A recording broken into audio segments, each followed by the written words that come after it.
It's a question that education experts are trying to answer.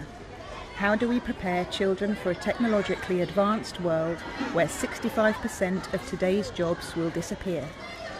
Riverside School in India believes it has the answer and has started exporting its model around the world. With the motto, "I can," children as young as 4 work with local organisations to solve real problems and graduate believing they can achieve their dreams. I want to be a swimmer, and Riverside has had that whole idea of "I can."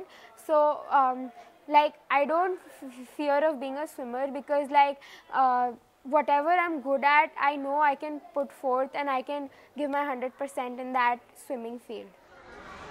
Students have successfully rebuilt a new butterfly garden for the community, helped with a local sanitation problem, and created a new ice cream flavour which they marketed and sold, donating profits to terminally ill children.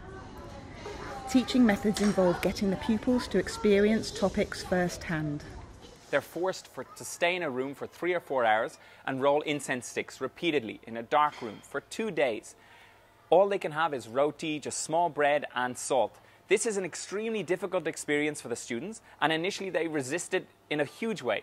However, what happens as that time goes on is they begin to see, oh my God, this is what it feels like to be a child labourer. And now when we go on to our unit about child labour and trying to see what we could do to actually go and solve this problem, they start imagining all these possible solutions and are ready to take action and do it. The strategy has the full support of parents who say their children are responsible, mature, and ready for life's twists and turns. The school is not insular. It's not it doesn't just look in the community, it gives out and reaches out to community, and that's the best thing about Riverside.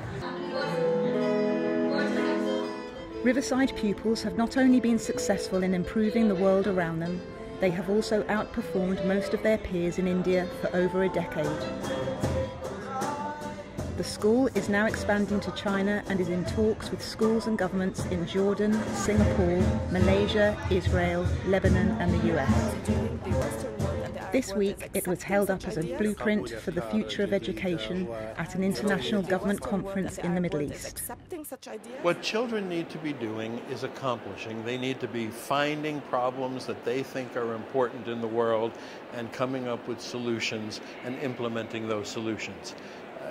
In India, a wonderful woman named Kiran Sethi started the Riverside School, and they started doing this using a design methodology, feel, imagine, do, share. They've expanded worldwide.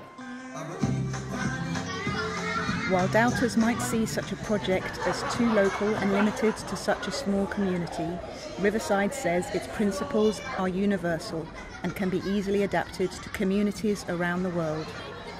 The students and the growing international interest, they say, speak for themselves.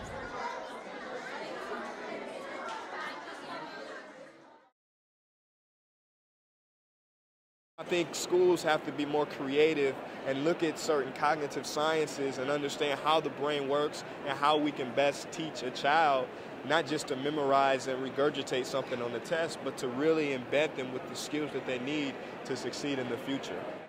What are the different experiences they have here? So, kids. For the teachers, ever smiling in the mode of learning. Her enthusiasm.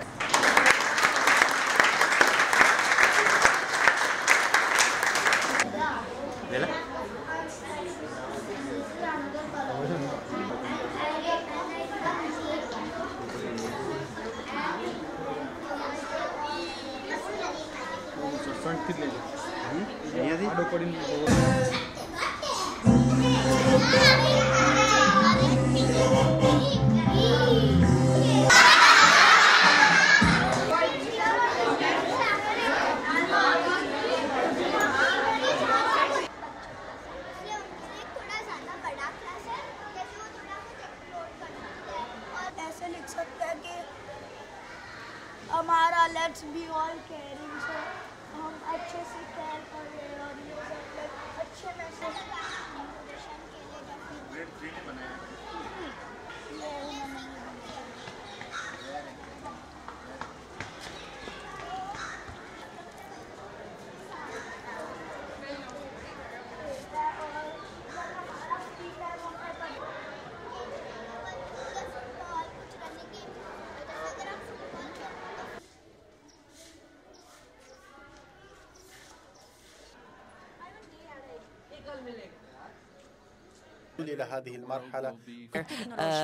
talents. But what if technology comes later and maybe replaces that talent? What would they do later on in life?